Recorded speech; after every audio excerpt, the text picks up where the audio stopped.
Hey, midlife mom, how's your confidence? I know mine has been in the toilet lately. How about your self worth? Why is it that women seem to struggle with these things so much? Well, today we're diving into self confidence and self worth. So stick around. Today I have Janelle Cranbill with me, who is dedicated to empowering women to grow, learn, and embrace their most authentic selves. She has led transformative leadership initiatives and mentored others with strength, empathy, and deep commitment to personal development. Welcome to the show, Janelle. Thank you so much for having me, Lisa. So let's tell us a little bit about how you got into this work that you do and how some of your focus is on self worth and confidence. Yeah, it's kind of one of those things that I didn't really set out to do per se, but has kind of just fallen into a passion of mine, I guess, so to speak. So I have an HR background, and just through that work, have fallen in love with coaching and supporting others. And there's I think back to so many instances where I didn't realize I was falling into that space of supporting others and coaching and helping them with their own self confidence. It's something that I've learned to understand about myself now, that it's kind of a natural gift that I have, and I didn't know that I was doing that before. And so now that I'm kind of honing in on that and understanding that that's like a passion and a strength of mine, I've really leaned into supporting women and young females in building that confidence and worth internally. I'm a mom to two girls, and initially, when I started down this path, it started as a bit of a pilot project to support young girls and building their confidence.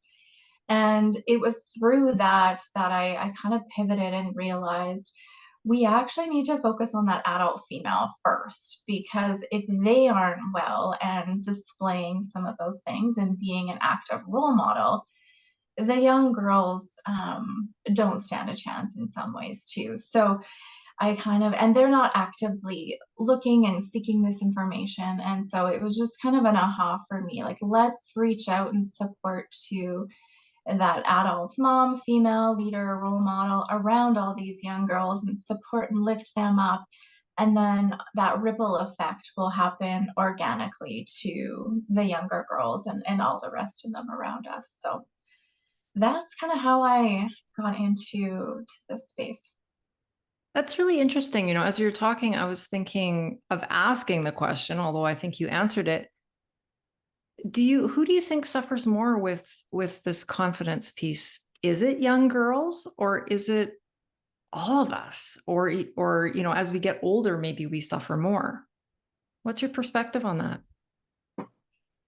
I think we all do. And so it's not exclusive to any age range or demographic or location or any of those things. I really do think we all do.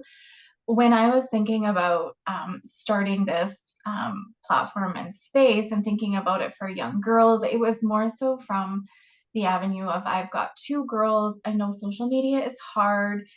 I was in my mid 20s before Instagram and Facebook really became like a thing. And it was hard for me then. And I was like, I can't imagine being a 12, 13, 15-year-old girl growing up with this during some of the most challenging and transformational years of your life, too.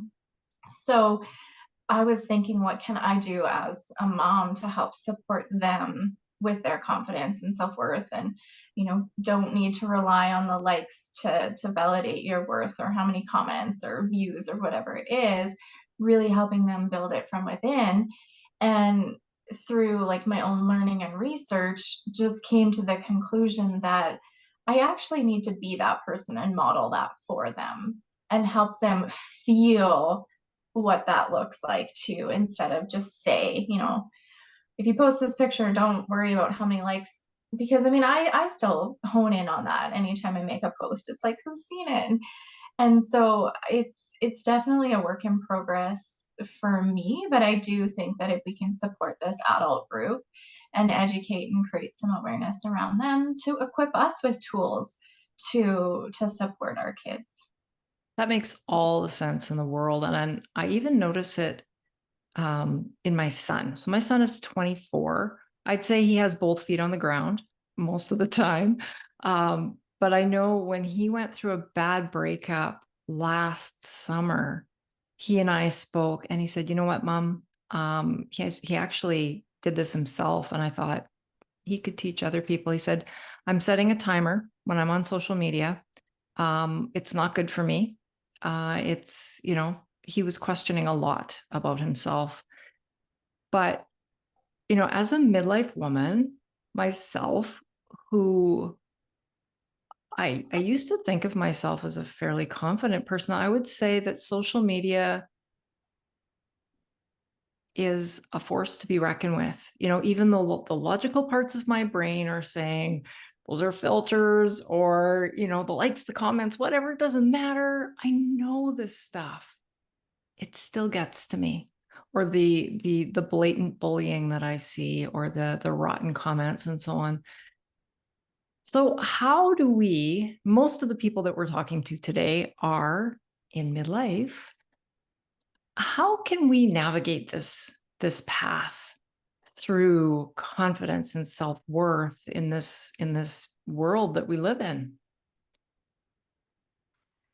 I mean, that's a really good question. And I don't think there is a single one way or something that will fix it or solve that problem. But I think, speaking from personal experience, I think it is just helping us lean into understanding who we are, kind of on that deeper level. And we make these comparisons to other people, other lives, what they're doing on the surface, and then we start doubting ourselves and feeling less than in our own abilities and our own worth. And the reality is we are not meant to do or live out the same lives.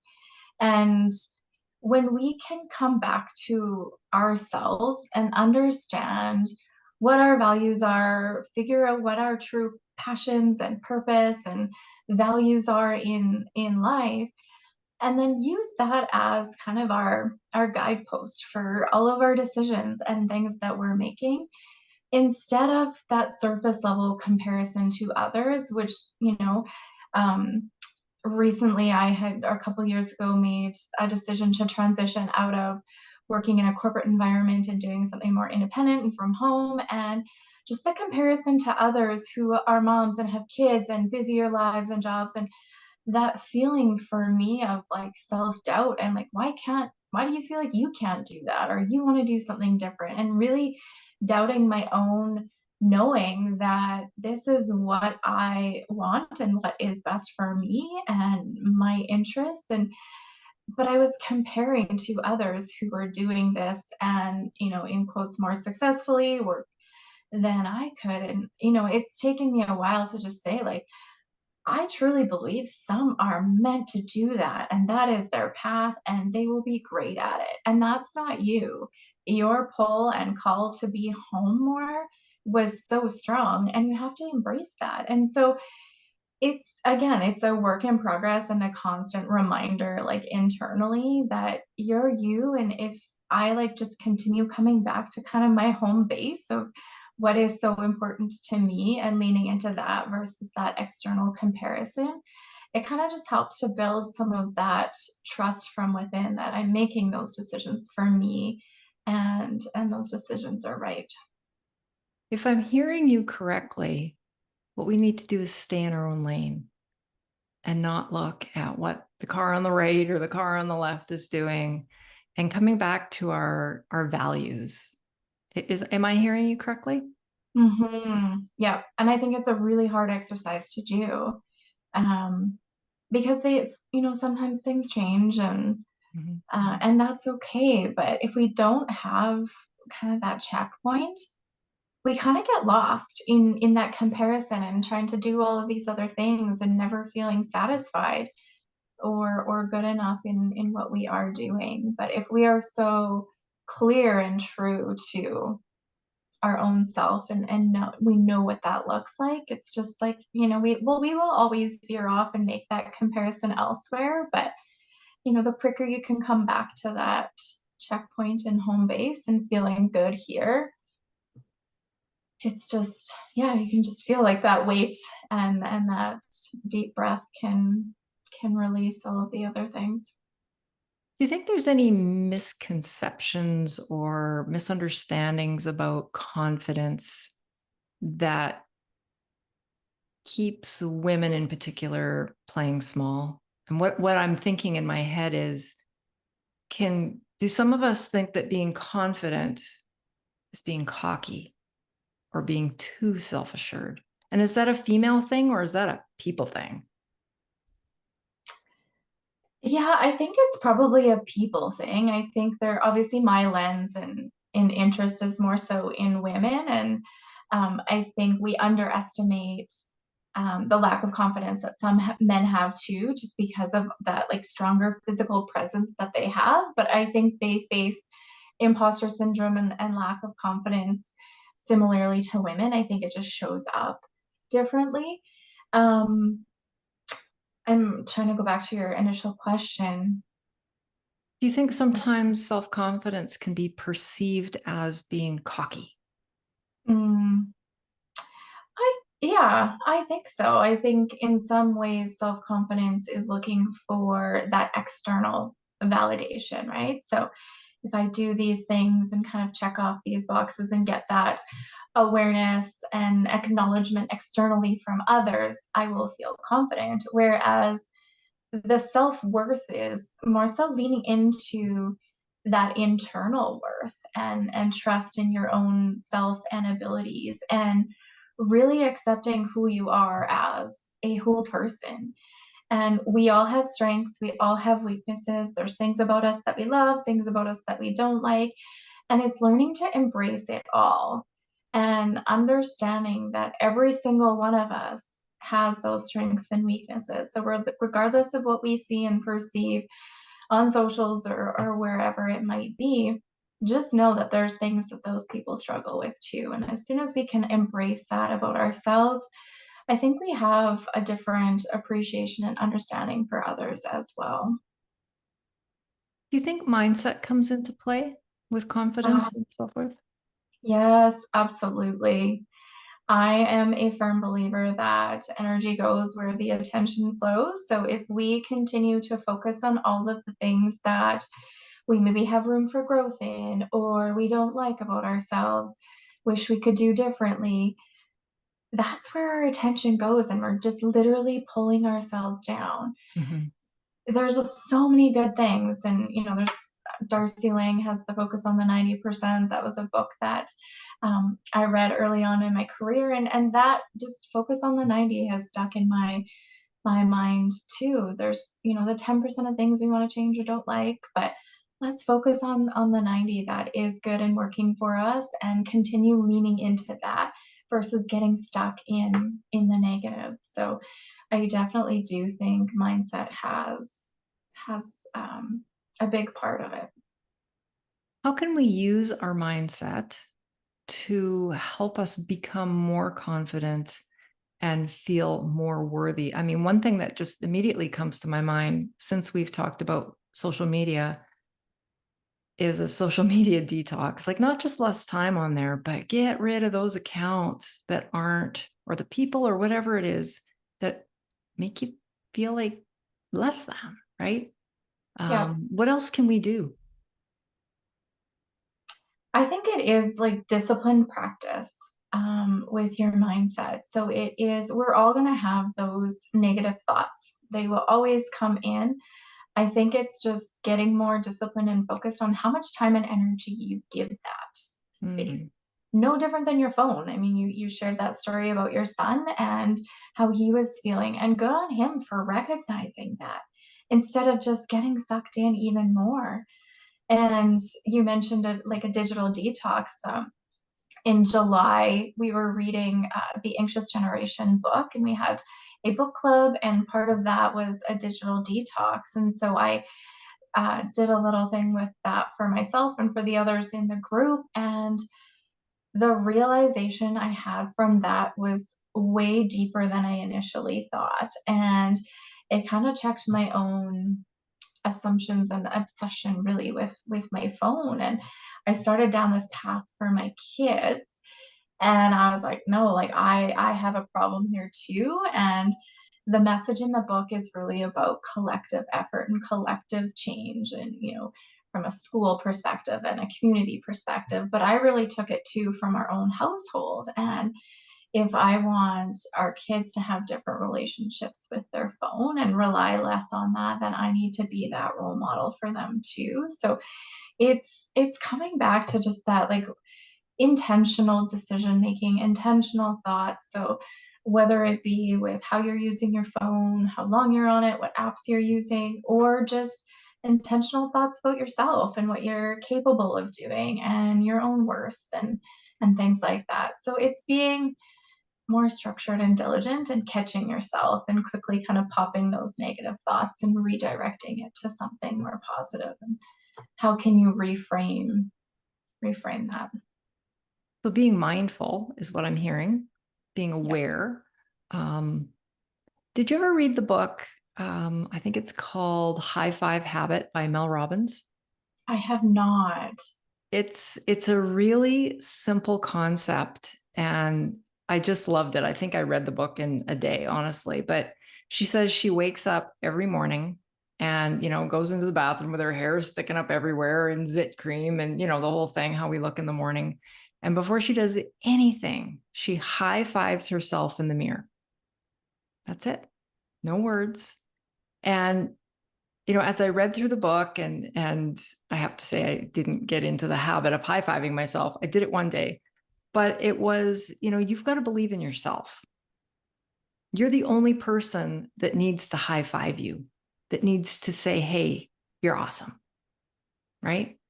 And what a great way to start your day like that, rather than, I'm guilty. Look in the mirror. Oh my gosh, like, oh, look at the wrinkles, or, this or that, or just like automatically our eyes go to maybe in our opinion, our less beautiful, traits. Whereas when was the last time you looked in the mirror and said, geez, you know, I don't know, your eyes are beautiful. Look at the way your eyes are sparkling today. We don't do Mhm. that. We always, I think, I don't know if it's a human trait or just habit, but we often do that. Do you think that self-care factors into the way we feel about ourselves? I think to a certain extent, and I know there's a lot of, um, I'm gonna say fluff maybe out there about go for a bath or have a spa day or whatever, and that will make you feel better. And I mean, I'm all in. I love all of that. I think again, it comes back to being intentional about your choices for doing so. So if that is that self care, whether it be 5 minute meditation in the morning or yoga or going for a facial or something like that, I think just being intentional about what you want the outcome of that to be. Hmm. Because everything from what I believe is it's going to come from within. And so if you think going for that facial or that pedicure is going to make you feel differently from the outside in, like to some degree, yes. But that true self-worth is so deep and it's so internal. And so I'm I don't know if I answered your question, but I think it's more than kind of the traditional fluff of self-care to make you more confident and feel better about yourself. It really does need to be connected with that internal piece too. So maybe more like walking in nature or spending time with our loved ones, connecting with those core values that we talked about earlier. That piece of self care might help our confidence and self worth a bit more than, like you say, a bubble bath or getting our nails done or something like that. Yeah, I think you make a good point. I think there's been a stigma put out there about what self-care looks like or what it Mhm. is, and it is so individualized and personalized to what's meaningful to you. But I think we are slowly starting to see that, like, the importance of going for a walk and clearing your mind, connecting to nature. So again, I feel like it does come back to what's so important to you, and that community sense is so healing for people, and even just eating dinner in community and the impact that that can have for somebody. So maybe that is a form of self-care for you. So I think it is shifting away from like the media perception of self-care, and figuring out what that is for you. I think you hit on a really important note. And I think it bleeds into every area of well-being, honestly. And I think that's the power of human connection and community. And I think we've started living in this world of, frankly, isolation. I think it started way beyond COVID. I think we've become so dang attached to our phones, as you mentioned, and we can do pretty much anything from home. I can shop from home, I can get my groceries from home, I can get food delivered. I don't have to leave my house for a long time if I don't want to, which is great on one hand, but it kind of encourages us to stay there, especially if we're feeling down about ourselves, right? And I think everything that I've ever read or studied about the power of human connection is that it only brings us up. You know, you and I were talking about Dr. Jody Carrington just before we hit record, and I've heard her speak on a number of occasions. And honestly, every time I take a different tidbit away, but that underlying message that we were made to do life together, right? We were never made to do this alone, whether it's going through grief alone, whether it's going through divorce alone, whether it's going through depression alone, or life in general, right? We have become so darn disconnected. And I think that is not a healthy place to be either. And it's hard to get more confident when we're not around people. I think that's just my personal opinion. Mhm. If our mental health is maybe not great, we tend to pull back into ourselves rather than pick up that phone, call a girlfriend and go for a walk around Wascana. Whereas when we do go for the walk, or we do get together for a cup of coffee, or whatever that connection looks like for you that feels good, I think that's where we can start building some of these things that we've perhaps gotten not so good at. What are your thoughts on Mhm. rebuilding confidence?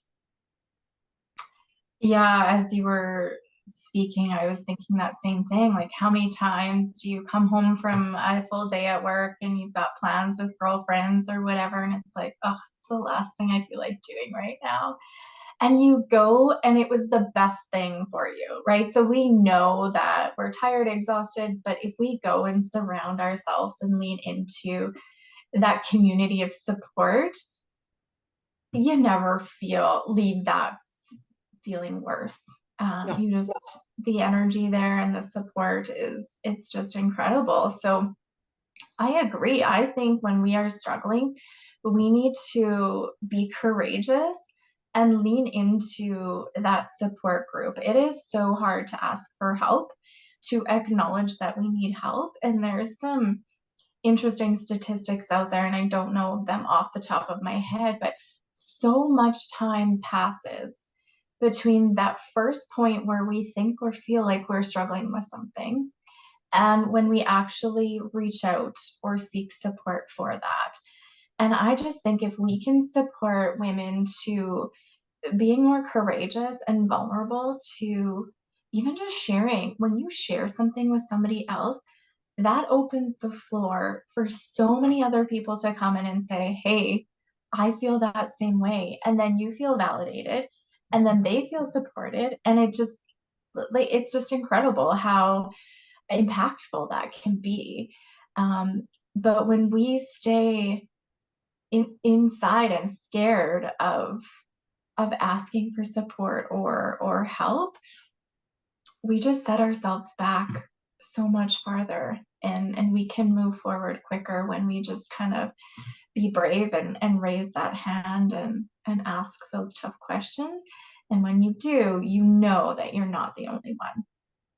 It's scary, and I've observed this in all kinds of different areas at work and, in my social circles, neighbors, all that kind of thing.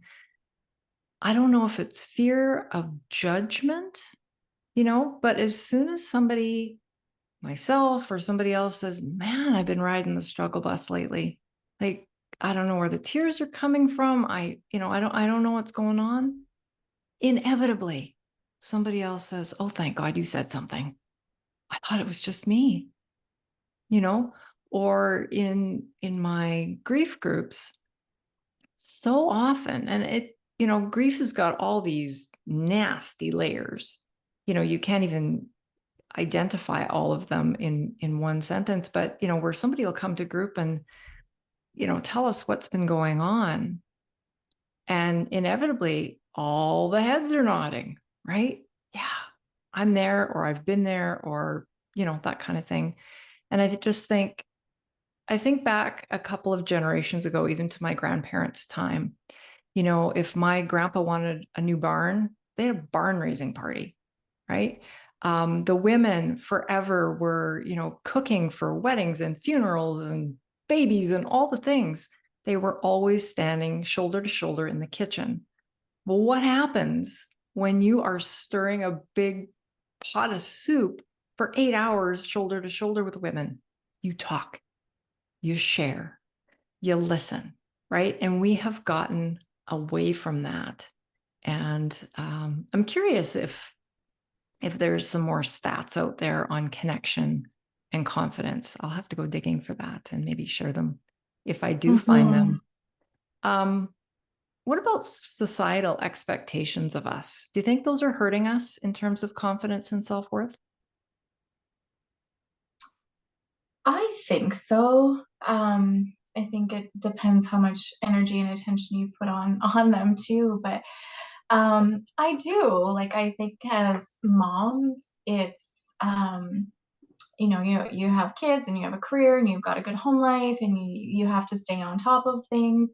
And there is a perception in everybody's head, I think, about what that family life looks like or that career looks like and what success looks like. And I think very rarely can you have balance in all areas of that.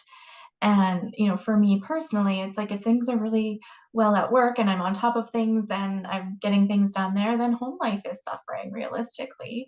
And things aren't feeling good there. And then you feel down on yourself for being a good mom or, I wish I could do more with my kids there. And then if the home life bucket is like overflowing, then you feel like you're not doing enough at work and you're not a good employee or team player, whatever it is. And so there is kind of just that back and forth um, battle, I think, internally in our own heads about what we perceive we should be doing and having it all together on the surface and just racing underneath, trying to stay on top of everything. And at the end of the day, not really knowing that there's anything left for us to give to everybody else. Do you think a lot of this falls under the umbrella of perfectionism? Whether it's, you know, our looks, our body, our marriage, how are we a good mom? Am I a good employee? And there's like this massive list of all these things that we feel like we have to excel at. Do you think that that is breaking us down a little bit too? For sure. I think it's perfectionism compounded by imposter syndrome and how easy it is right now to compare to others and look at a small snippet of their life or their story on socials and say, why can't I do that? Why can't I be like that? They've got their shit together. I don't. All of these things. And yeah, the compound effect of that and the ease of access into individuals' lives, it's just so different now than it was 15 years ago. I always try and remind myself, when I do, I'm guilty. I'll get caught up on social thinking, oh, well, that person, like you say, they've got it all going on. What's my problem? But I always try and remind myself that without a doubt, every single person is going through something, or has gone through something, or is about to go through something. And we just often don't know about it, you know? So you're right. I think that comes under the awareness, the, just being realistic that no human has got a perfect life, right? Yeah. No matter what surface we are seeing, pictures, reels, holiday pictures, whatever it is, that there's always, always more going on behind that. Um, any advice on negative self-talk and how we can get ourselves out of that vicious cycle? Yeah, I think it comes back to just noticing it. Like that first time you can acknowledge that that's where you're going, the acknowledgement piece is huge. So acknowledge it, and how can you reframe it and move quickly away from it? Because again, energy will continue to go there if that's where your attention is. So acknowledge it, say, I've heard people say that that's like their little talking duck on their shoulder, and give it a name or whatever, and whatever you need to do to acknowledge it and reframe to move on. It's always going to be there, but just be mindful of how much energy and attention you're giving that negative Love it. self. Yeah. Now, you run a group here in Regina. Can you tell us a little bit about that? I'm really curious to learn more. Yeah, so in the whole like community and support and education and knowledge sharing, we started an online group community called The Village. And I'm not a mental health expert. I'm not a psychologist or a professional in that space. I'm a mom, a leader who is passionate about educating and supporting other women. And so I see myself in this platform as being a bridge to connect individuals who are looking to support themselves from a holistic perspective. I strongly believe in supporting kind of that whole self. And as we go through different ages and stages and phases in our life, our needs change. And so really focusing on all of that, and being that bridge between the individuals who are looking for support and the experts who have that information, and being kind of that trusted support that our lives are so busy. We are so overwhelmed, and we know in some cases that we want to do something different, but we just don't know where to start or where to access some of that information. And so I have had the fortune of connecting with so many amazing individuals and experts. And I'm like, wow, you have so much knowledge to share. And how can we like kind of spotlight that and get that message out to more people? And so, in an effort of simplifying others' lives in terms of having to go out and scour the internet to find that, you can come into our community, and on a monthly basis, we'll have different education sessions on a variety of topics that are real and relevant to us, and can start to ask those questions and create that safe space so you don't feel scared, and you know that you're not alone because somebody else asked that same question that you have, and you just didn't feel brave enough to ask that at that time. So yeah, we're a small little community that's just starting, and although I really do love the in-person connection, and like we talked about, nothing truly can replace that sense of community and in-person impact. This online space is more so just for ease of um, just making it simpler and easier to hop on and find that time in our everyday busy lives that we're living. That's awesome. And I know we mentioned earlier that you had not a book club. Is it a book club? Yeah, we did a book club for the Anxious Generation book, and we had Tara Duckworth facilitate that. And I know you've had her on the show before. She's a registered therapeutic counselor, and she is just an incredible human. Mhm. And we were so lucky to have her facilitate that conversation. And we actually had Laura Lawrence, who's a youth mental health advocate, come in last night and share her perspective on social media and the impact to kids' mental health, and that was really impactful too. So yeah, I don't have another book club scheduled per se, but there's a lot of other topics and really good books that align. So It's not to say never, but we just don't have another one in the queue yet. So can anybody join the village from anywhere in the world? Yes, you can. It's Awesome. an online community that, yeah, can be international, which I love. Absolutely. Can you tell our listeners where they can learn more about you or this group or any other way that they can get in contact with you? Yeah, I would say I'm most active on Instagram. And so our Instagram handle is underscore it's humble. And you can find us there. And the website is www.itshumble.com. So I love it. Thank you so much, Janelle. I think this is such an important conversation to have about confidence and self worth and perfectionism and all the things that we all experience at some point in our lives. Thank you so much for being here today. thank you so much for having me. And to my listeners, stay well and be resilient, and we'll catch you next time.